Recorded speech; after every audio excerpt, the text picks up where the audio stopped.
Vous savez ce moment où vous fermez les yeux la nuit et le visage de votre enfant apparaît dans votre esprit. Mais ce n'est plus le visage lumineux que vous connaissiez autrefois. C'est un visage marqué par la douleur, par la distance, par quelque chose que vous ne pouvez pas nommer, mais que vous sentez dans chaque fibre de votre être. Vous priez, encore et encore. Mais parfois il semble que vos prières se perdent dans le silence. Vous vous demandez si Dieu vous entend vraiment, si votre enfant reviendra un jour vers la lumière, vers la paix, vers cette grâce que vous avez toujours connue. Et c'est dans ce moment de désespoir silencieux que quelque chose de profond doit être dit, quelque chose que peu de gens osent reconnaître. Le nom de votre enfant, ce nom sacré que vous avez choisi avec tant d'amour, ce nom que vous avez murmuré dans vos premières prières pour lui. Ce nom est en danger, pas physiquement, mais spirituellement. Et ce que je vais partager avec vous aujourd'hui pourrait changer tout ce que vous croyez savoir sur la protection divine et le pouvoir invisible qui entoure ceux que nous aimons. Il y a une ancienne tradition dans la foi catholique, une tradition que nos grands-mères connaissaient bien, que les saints pratiquaient avec dévotion, mais que nous avons presque oubliée dans ce monde moderne et bruyant. C'est la tradition de confier le nom de nos enfants à la protection divine, de le placer sous le manteau de Marie, de le graver dans le cœur de Jésus. Nos ancêtres comprenaient quelque chose que nous avons perdu. Ils savaient que le nom d'une personne n'est pas simplement une étiquette, une combinaison de lettres et de sons. Non, le nom porte l'essence de l'âme. Le nom est le pont entre le ciel et la terre. Quand Dieu appelle quelqu'un, il l'appelle par son nom. Quand les anges intercèdent, ils murmurent des noms. Et quand l'ennemi cherche à éloigner quelqu'un de la lumière, il commence par obscurcir ce nom dans les registres célestes. Vous vous souvenez du jour où vous avez tenu votre enfant pour la première fois. Ce petit être fragile, enveloppé dans une couverture, les yeux fermés, respirant doucement contre votre poitrine. Vous avez regardé ce visage innocent et vous avez su, avec une certitude absolue, que vous feriez n'importe quoi pour protéger cette vie. Vous avez choisi un nom avec tant de soin. Peut-être était-ce le nom d'un saint, d'un grand-parent bien-aimé, ou simplement un nom qui résonnait dans votre cœur comme une promesse. Et quand le prêtre a versé l'eau bénite sur le front de votre enfant lors du baptême, prononçant ce nom à haute voix devant Dieu et la communauté, quelque chose de sacré s'est produit. Ce nom a été inscrit dans le livre de vie. Ce nom a été confié aux anges gardiens. Ce nom est devenu une prière vivante. Mais ensuite, la vie est arrivée. Les années ont passé. Votre enfant a grandi, a fait face aux tentations du monde, aux voix qui l'appelaient loin de vous, loin de la foi, loin de cette lumière pure que vous aviez vue dans ses yeux d'enfant. Et maintenant vous êtes là, le cœur brisé, regardant quelqu'un que vous reconnaissez à peine, quelqu'un qui a perdu son chemin, quelqu'un qui souffre même s'il ne l'admet pas, quelqu'un dont le nom semble avoir été oublié par le ciel lui-même. Mais écoutez-moi bien, ce n'est pas Dieu qui a oublié, c'est nous qui avons cessé de protéger ce nom avec la ferveur que nos ancêtres connaissaient. Dans les Écritures, les noms ont toujours eu un pouvoir immense. Dieu a changé le nom d'Abraham en Abraham quand il l'a appelé à une nouvelle mission. Saraï est devenue Sarah. Jacob est devenu Israël après avoir lutté avec l'ange. Simon est devenu Pierre, le rocher sur lequel l'Église serait bâtie. Chaque changement de nom marquait une transformation profonde, une nouvelle alliance, une protection divine renforcée. Et Marie elle-même, notre Mère céleste, porte un nom qui signifie « étoile de la mer », celle qui guide les perdus vers le rivage sûr. Quand nous invoquons son nom, quand nous disons « Marie, Mère de Dieu », nous ne faisons pas que prononcer des mots.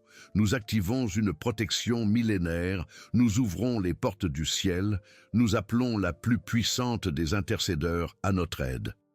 Alors voici ce que je veux que vous compreniez aujourd'hui, ce qui pourrait tout changer pour vous et pour votre enfant. Avant Noël, avant que cette saison sacrée de miracles et de grâces ne remplisse le monde, vous devez faire quelque chose de très spécifique. vous devez prendre le nom de votre enfant et le placer intentionnellement, consciemment, avec toute la force de votre foi et de votre amour, devant le trône de Dieu. Pas seulement dans une prière rapide avant de dormir, pas seulement dans un moment de désespoir, quand la douleur devient insupportable, mais dans un acte de consécration profonde et délibérée. Il existe une prière que sainte Thérèse de Lisieux pratiquait pour les âmes perdues. Elle écrivait les noms des personnes pour lesquelles elle priait sur de petits morceaux de papier et les plaçait dans son missel, près du Sacré-Cœur de Jésus. Elle comprenait que l'acte physique d'écrire un nom, de le tenir dans ses mains, de le présenter devant le Seigneur, créait une connexion spirituelle puissante. Ce n'était pas de la superstition, c'était une reconnaissance profonde que nos actions physiques, quand elles sont faites avec foi, deviennent des sacrements de notre intention spirituelle. Le nom écrit devient une prière constante, même quand nous ne sommes pas en train de prier activement. Il devient une présence permanente devant le regard de Dieu. Et voici ce qui est miraculeux. Quand vous protégez le nom de votre enfant de cette manière, quand vous le consacrez avec cette intention pure, quelque chose change dans le royaume invisible. Les anges gardiens reçoivent un nouvel ordre de mission. Les prières des saints sont activées en faveur de cette âme. Marie elle-même tourne son regard maternel vers votre enfant avec une attention renouvelée. Ce n'est pas de la magie. C'est la manière dont Dieu a toujours travaillé. Il attend que nous lui donnions permission, que nous exercions notre libre arbitre en choisissant activement de placer nos proches sous sa protection. Et quand nous le faisons avec un cœur sincère, avec une foi qui refuse d'abandonner, le ciel répond. Pensez à Sainte Monique, la mère de Saint Augustin. Pendant des années, elle a pleuré pour son fils qui vivait dans le péché et l'erreur. Elle a prié sans cesse. Elle a versé des larmes qui auraient pu remplir des océans. Et un jour, un évêque sage lui a dit quelque chose de profond. Il a dit que l'enfant de tant de larmes ne pourrait jamais être perdu. Cette prophétie s'est réalisée. Augustin est revenu à Dieu et est devenu l'un des plus grands docteurs de l'Église, un pilier de notre foi dont les écrits illuminent encore nos vies aujourd'hui. Mais qu'est-ce qui a fait la différence? Ce n'était pas seulement les larmes de Monique, c'était sa persévérance, sa refus d'abandonner le nom de son fils, sa décision de placer ce nom encore et encore devant Dieu, même quand tout semblait désespéré. Vous êtes comme Sainte Monique, vous portez ce même amour maternel ou paternel qui refuse de laisser partir votre enfant. Vous avez cette même foi qui, même quand elle vacille, ne s'éteint jamais complètement. Et maintenant, à l'approche de Noël, vous êtes à un moment crucial, parce que Noël n'est pas seulement une célébration joyeuse, c'est le moment où le ciel et la terre se sont touchés de la manière la plus intime qui soit. C'est le moment où Dieu lui-même a pris un nom humain, Jésus, le nom qui signifie « Dieu sauve ». Et dans ce nom se trouve tout le pouvoir du ciel et de la terre. Quand vous prononcez le nom de Jésus, les démons tremblent. Quand vous murmurez ce nom dans la douleur, les anges se précipitent à votre aide. Quand vous placez le nom de votre enfant à côté du nom de Jésus dans votre prière, vous créez une union spirituelle que rien ne peut briser. Vous dites essentiellement au ciel, comme Jésus a été protégé par Marie et Joseph pendant son enfance, protégez mon enfant maintenant. Comme Jésus a été guidé vers sa mission divine, guidez mon enfant vers son véritable chemin. Comme Jésus a vaincu le mal et la mort, donnez cette victoire à mon enfant aussi. Et voici la promesse que je vous fais aujourd'hui, non pas de ma propre autorité, mais basée sur 2000 ans de témoignages de saints, de mystiques, de mères et de pères qui ont vécu exactement ce que vous vivez maintenant. Si vous protégez le nom de votre enfant avant Noël, si vous le consacrez avec toute la force de votre être, un miracle se produira. Je ne peux pas vous dire exactement quelle forme prendra ce miracle. Peut-être que votre enfant vous appellera soudainement après des mois de silence. Peut-être que vous verrez une lumière nouvelle dans ses yeux lors d'un repas de famille. Peut-être qu'il mentionnera Dieu ou la foi d'une manière qui vous surprendra complètement. Peut-être que le miracle sera plus subtil, un adoucissement de son cœur que vous seul remarquerez, une ouverture qui n'était pas là avant. Mais le miracle viendra. Parce que Dieu ne peut pas résister à une mère qui ne lâche pas prise. Dieu ne peut pas ignorer un père qui place le nom de son enfant devant lui jour après jour, avec des larmes d'amour. Dieu ne peut pas rester indifférent quand nous exerçons notre foi de la manière la plus pure qui soit, non pas en demandant pour nous-mêmes, mais en suppliant pour quelqu'un d'autre. Cette prière sacrificielle, cette intercession qui vient d'un cœur brisé mais toujours croyant, est la forme de prière la plus puissante qui existe. Alors permettez-moi de vous guider dans ce que vous devez faire concrètement. Premièrement, choisissez un moment sacré. Cela pourrait être tôt le matin avant que le monde ne se réveille, quand le silence est encore pur et que votre esprit est clair. Ou cela pourrait être tard le soir, quand tout le monde dort et que vous pouvez être seul avec Dieu. Trouvez un endroit tranquille dans votre maison, peut-être près d'une image de Jésus ou de Marie, près d'une bougie bénie, près de votre chapelet. Créez un espace sacré, même s'il n'est que temporaire, un lieu où le ciel peut descendre pour rencontrer votre prière. Deuxièmement, écrivez le nom de votre enfant. Utilisez un beau papier si vous en avez, mais n'importe quel papier fera l'affaire si votre intention est pure. Écrivez lentement, avec soin, en pensant à chaque lettre. Rappelez-vous du jour où vous avez choisi ce nom, du jour où vous l'avez entendu pour la première fois prononcé à voix haute. Laissez vos souvenirs remplir votre cœur pendant que vous écrivez. Pleurez si vous avez besoin de pleurer. Les larmes ne sont pas un signe de faiblesse. Elles sont le langage le plus honnête de l'âme. Troisièmement, tenez ce papier dans vos mains et parlez à Dieu comme vous parleriez à votre ami le plus proche, à votre confident le plus fiable. Dites-lui tout. Racontez-lui votre douleur, votre peur, votre sentiment d'impuissance. Mais racontez-lui aussi votre espoir, votre foi qui refuse de mourir, votre certitude profonde que ce n'est pas fini, que votre enfant est destiné à quelque chose de plus grand que l'endroit où il se trouve actuellement. Dites à Dieu: je place le nom de mon enfant entre tes mains.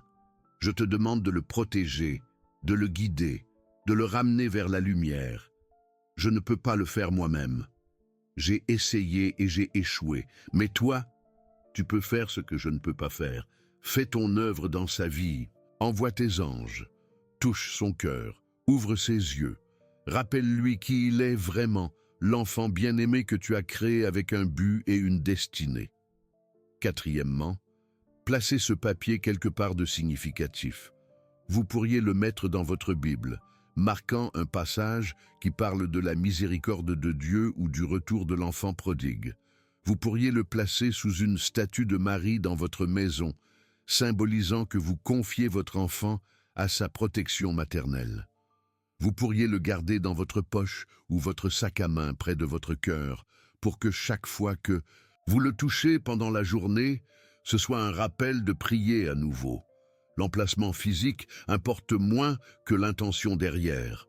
Ce qui compte, c'est que vous avez fait quelque chose de tangible, quelque chose qui ancre votre prière dans la réalité. Et cinquièmement, répétez cette consécration chaque jour, jusqu'à Noël. Chaque matin ou chaque soir, prenez un moment pour tenir ce nom devant Dieu à nouveau. Vous n'avez pas besoin de longues prières élaborées. Parfois, le simple fait de dire « Jésus, je te confie le nom de mon enfant aujourd'hui » suffit.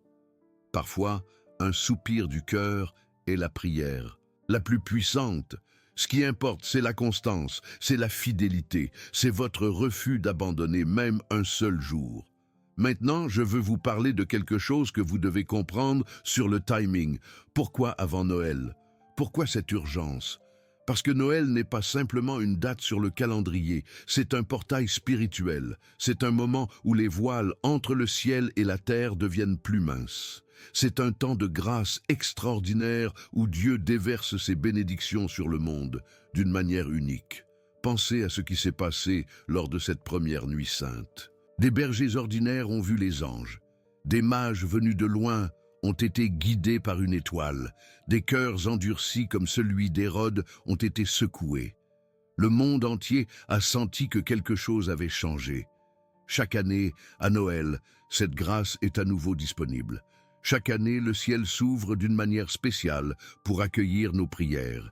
Et si vous préparez le terrain maintenant, si vous protégez le nom de votre enfant dans les jours qui précèdent Noël, vous positionnez cette âme pour recevoir la pleine force de cette grâce divine. Vous créez un canal par lequel les bénédictions de Noël peuvent couler directement dans la vie de votre enfant. Vous préparez son cœur, même à son insu, pour être touché par le miracle de l'incarnation. Je connais vos doutes. Je peux les entendre dans votre esprit même maintenant. Vous pensez peut-être, j'ai prié avant et rien n'a changé. Pourquoi cette fois serait-elle différente?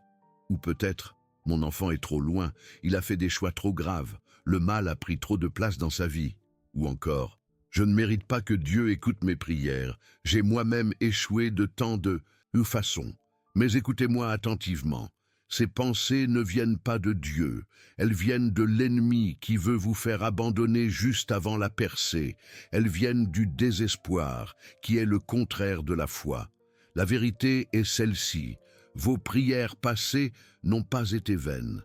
Elles ont construit une forteresse de protection autour de votre enfant que vous ne pouvez pas voir.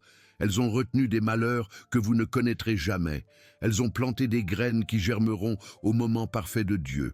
Rien n'est perdu, rien n'est gaspillé. Chaque larme, chaque soupir, chaque moment où vous avez prononcé le nom de votre enfant devant Dieu a été enregistré dans le ciel. Et maintenant, tout cela se rassemble pour créer le miracle que vous attendez. Et quant à l'idée que votre enfant est trop loin, rappelez-vous l'enfant prodigue. Il était dans un pays lointain, vivant parmi les porcs, ayant dilapidé tout son héritage. Il ne pouvait pas tomber plus bas. Mais son père n'a jamais cessé de regarder vers la route, attendant son retour. Et quand le fils a finalement tourné son visage vers la maison, le père a couru vers lui. Il n'a pas attendu que le fils arrive en rampant, honteux et brisé. Non, le père a couru, oubliant sa dignité, oubliant tout sauf son amour pour cet enfant. C'est ainsi que Dieu vous aime, c'est ainsi qu'il aime votre enfant. Aucune distance n'est trop grande pour son amour. Et si vous portez de la culpabilité pour vos propres échecs, sachez ceci. Nous sommes tous pécheurs, nous avons tous échoué de 1000 façons. Mais la beauté de notre foi est que Dieu ne cherche pas la perfection. Il cherche l'humilité, il cherche un cœur qui reconnaît son besoin de grâce.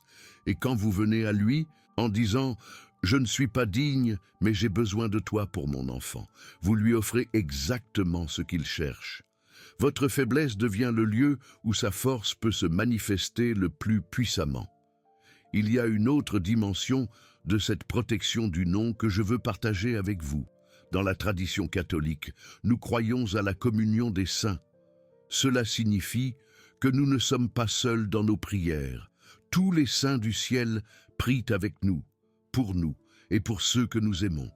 Quand vous protégez le nom de votre enfant, vous pouvez aussi l'unir au nom des saints qui intercèdent spécialement pour les causes perdues, pour les conversions, pour les familles brisées. Saint Jude, le patron des causes désespérées. Sainte Rita, qui a prié pour ses fils violents jusqu'à ce qu'ils se convertissent avant leur mort. Saint Augustin lui-même, qui comprend le chemin de la perdition à la sainteté. Sainte Faustine, qui a vu la profondeur infinie de la miséricorde divine. Vous pouvez dire, Saint Jude, j'unis le nom de mon enfant au vôtre. Intercédez pour lui comme vous intercédez pour toutes les causes qui semblent impossibles. Vous pouvez dire, Sainte Rita, vous qui avez souffert ce que je souffre maintenant, priez pour mon enfant comme vous avez prié pour les vôtres. Cette pratique multiplie la puissance de votre prière. Elle vous connecte à un fleuve de grâce qui coule depuis 2000 ans, un fleuve alimenté par les prières de millions de parents qui ont vécu ce que vous vivez et qui ont vu Dieu répondre. Et pendant que vous faites tout cela, quelque chose va changer en vous aussi. C'est un effet secondaire merveilleux de cette pratique de protection du nom. Votre propre paix va grandir. Cette anxiété qui vous ronge, qui vous empêche de dormir la nuit, qui vous fait vérifier votre téléphone toutes les 5 minutes pour voir si votre enfant a appelé. Cette anxiété va commencer à se dissoudre, pas parce que la situation a immédiatement changé, mais parce que vous avez fait la seule chose qui compte vraiment. Vous avez remis votre enfant entre les mains de Dieu. Vous avez arrêté d'essayer de tout contrôler vous-même. Vous avez lâché prise de la manière la plus profonde et la plus sainte qui soit. Cette paix que vous allez ressentir n'est pas une résignation passive. Ce n'est pas un abandon, c'est quelque chose de beaucoup plus puissant. C'est la paix qui vient de savoir que vous avez fait tout ce qui était en votre pouvoir au niveau spirituel le plus profond. C'est la paix qui vient de faire confiance à un Dieu qui aime votre enfant encore plus que vous ne l'aimez, aussi impossible que cela puisse paraître. C'est la paix qui a permis à Marie de rester debout au pied de la croix, même en voyant son fils mourir, parce qu'elle savait que l'histoire n'était pas finie, que Dieu avait un plan plus grand qu'elle ne pouvait voir. Et cette paix va rayonner de vous d'une manière que votre enfant va sentir. Même si vous ne le voyez pas souvent, même si la communication est rompue, il y a des fils invisibles qui nous connectent à ceux que nous aimons. Quand vous changez énergétiquement, spirituellement, émotionnellement, cela affecte les personnes qui vous sont liées. Votre enfant va sentir un changement. Il ne pourra peut-être pas le nommer, il ne saura peut-être pas d'où cela vient. Mais quelque chose en lui va commencer à s'adoucir. Une porte qui était fermée va commencer à s'entr'ouvrir. Une lumière qui était éteinte va commencer à scintiller faiblement. C'est ainsi que les miracles commencent, non pas avec des éclairs et du tonnerre, mais avec de petits changements subtils que seuls les yeux de la foi peuvent reconnaître. Maintenant, je veux être très clair sur quelque chose. Protéger le nom de votre enfant ne signifie pas que tous les problèmes disparaîtront instantanément. Votre enfant a encore son libre arbitre. Il a encore son propre chemin à parcourir. Mais ce que cette protection fait, c'est créer un environnement spirituel où la grâce de Dieu peut travailler plus librement. Elle élimine certains des obstacles invisibles. Elle affaiblit l'emprise de toute influence négative. Elle renforce l'ange gardien de votre enfant et lui donne plus d'autorité pour intervenir. Elle crée, essentiellement, les conditions optimales pour que le miracle se produise. Pensez-y comme préparer un jardin. Vous ne pouvez pas forcer une graine à pousser, mais vous pouvez préparer le sol, vous assurer qu'il y a assez d'eau, éliminer les mauvaises herbes, protéger les jeunes pousses des oiseaux et des parasites. Vous créez les conditions idéales pour la croissance. Et ensuite, vous attendez avec patience et espoir. C'est ce que vous faites quand vous protégez le nom de votre enfant. Vous préparez le jardin de son âme pour que les graines de foi que Dieu a plantées puissent finalement germer et fleurir. Et voici quelque chose de profond que vous devez comprendre sur les miracles de Noël. Ils ne sont pas réservés aux histoires anciennes ou aux saints d'autrefois. Ils se produisent maintenant, aujourd'hui, dans des vies ordinaires comme la vôtre. J'ai vu des parents qui avaient abandonné tout espoir recevoir un appel téléphonique le soir de Noël d'un enfant qu'ils n'avaient pas entendu depuis des années. J'ai vu des familles déchirées par des disputes amères se retrouver autour de la table de Noël et commencer le processus de guérison. J'ai vu des jeunes gens perdus dans la drogue, dans la dépression, dans des styles de vie destructeurs, soudainement faire un tournant que personne ne pouvait expliquer si ce n'est par la grâce de Dieu. Ces miracles ne font généralement pas les gros titres, ils ne sont pas diffusés à la télévision, mais ils sont réels. Ils se produisent dans le silence de cœurs transformés, dans le mystère de volonté changée, dans l'invisible mouvement de la grâce divine. Et le vôtre peut être l'un d'entre eux. Votre histoire peut être celle que vous raconterez un jour avec des larmes de joie, en disant « Je n'aurais jamais cru que c'était possible, mais Dieu a fait l'impossible. Il a ramené mon enfant, il a guéri ce qui semblait irréparable. Il a donné une nouvelle vie là où je ne voyais que mort. » Mais il y a une chose que je dois vous dire avec une honnêteté absolue. Le timing de Dieu n'est pas toujours notre timing. Le miracle que vous recevrez avant Noël pourrait ne pas être le miracle complet et final. Ce pourrait être le début du miracle, le premier pas, le premier signe que Dieu est en mouvement, et vous devez être ouvert à reconnaître et à célébrer ces petits miracles, car ils sont les fondations des plus grands à venir. Si votre enfant vous envoie un message texte alors qu'il ne l'avait pas fait depuis des mois, c'est un miracle. Si vous ressentez soudainement une paix inexplicable dans votre cœur à son sujet, c'est un miracle. Si quelqu'un mentionne avoir vu votre enfant et dit qu'il avait l'air mieux, c'est un miracle. Ne méprisez pas les petits commencements. Dieu travaille souvent de cette manière. Il commence petit, subtil, presque imperceptible, mais ces petites choses grandissent. Elles gagnent en élan, elles se multiplient. Et avant que vous ne le sachiez, vous regardez en arrière et vous vous rendez compte que Dieu était en train de tisser un magnifique tapisserie de rédemption, point par point, jour après jour. Votre rôle est de rester fidèle dans la prière, de continuer à protéger ce nom, de continuer à croire, même quand vos yeux ne voient pas encore ce que votre cœur sait être vrai. Il y a un verset dans les Écritures qui dit que la foi est la garantie des choses qu'on espère, la preuve des réalités qu'on ne voit pas.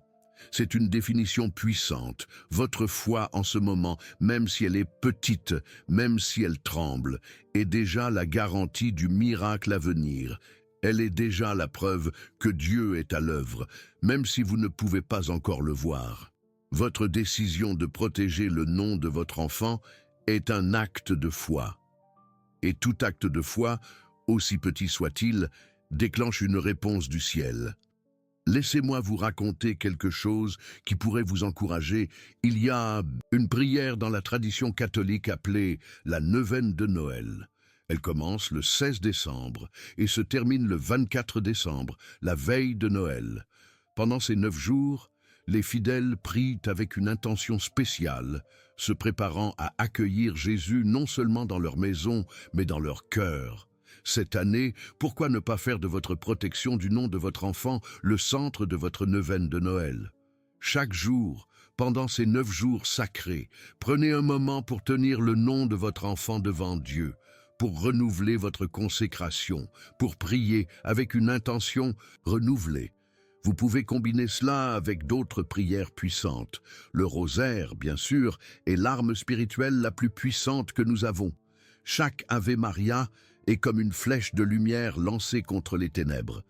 Vous pouvez offrir chaque dizaine de votre rosaire pour votre enfant en unissant votre prière à celle de Marie. Vous pouvez aussi prier le chapelet de la Divine Miséricorde, cette prière que Jésus lui-même a enseignée à Sainte Faustine, en demandant spécifiquement la miséricorde pour votre enfant. Vous pouvez assister à la messe et offrir l'Eucharistie pour son intention. Il n'y a rien de plus puissant que le sacrifice du Christ rendu présent sur l'autel, offert pour quelqu'un que vous aimez. Et pendant que vous faites tout cela, rappelez-vous que vous n'êtes pas seul. Il y a d'innombrables autres parents dans le monde entier qui prient exactement les mêmes prières pour leurs propres enfants. Il y a une armée invisible de mères et de pères à genoux, les larmes coulant sur leurs visages, murmurant des noms dans l'obscurité. Vous faites partie de cette communion. Vos prières s'unissent aux leurs pour créer une force spirituelle d'une puissance inimaginable. Le ciel résonne des noms de millions d'enfants, perdus, et Dieu entend chacun d'entre eux. Mais voici quelque chose d'encore plus beau. Non seulement vous priez pour votre enfant, mais votre enfant a aussi quelqu'un qui prie pour lui au ciel. Son ange gardien n'a jamais cessé de veiller sur lui, même dans ses moments les plus sombres. Cet ange a été avec votre enfant depuis le moment de sa conception. Il connaît chaque pensée, chaque lutte, chaque moment de doute ou de désir de quelque chose de meilleur. Et cet ange prie constamment pour lui, cherche des opportunités pour le protéger, pour le guider, pour murmurer des vérités divines dans son cœur. Quand vous protégez le nom de votre enfant, vous renforcez le travail de cet ange. Vous donnez à cet esprit céleste plus d'autorité et de pouvoir pour intervenir. Vous pouvez même parler directement à l'ange gardien de votre enfant. Vous pouvez dire « Ange saint qui veille sur mon enfant, je t'en supplie, protège-le maintenant, garde-le de tout mal, guide-le vers la lumière. Ouvre ses yeux pour qu'il voie la vérité. Touche son cœur pour qu'il sente l'amour de Dieu, et quand il sera prêt à revenir, montre-lui le chemin de la maison. Cette prière, on crée une alliance entre vous et les forces célestes qui travaillent pour le bien de votre enfant. Vous n'êtes plus en train de lutter seul. Vous avez des alliés puissants dans le monde invisible. Et maintenant, alors que nous approchons de la fin de notre temps ensemble aujourd'hui, je veux vous laisser avec une image. Imaginez le soir de Noël. La maison est paisible. Les bougies brillent doucement. Peut-être que la neige tombe dehors, créant ce silence magique que seule la neige peut créer. Vous êtes là, peut-être seul, peut-être entouré de famille, mais dans votre cœur, vous tenez le nom de votre enfant. Et soudain, vous le sentez, une paix profonde, une certitude inexplicable. Quelque chose a changé. Vous ne savez peut-être pas exactement quoi, mais vous le savez. Dieu a entendu. Le miracle a commencé. Le nom que vous avez protégé avec tant de soin est maintenant entouré de lumière céleste. Peut-être que dans ce même moment, où que soit votre enfant, il pense à vous.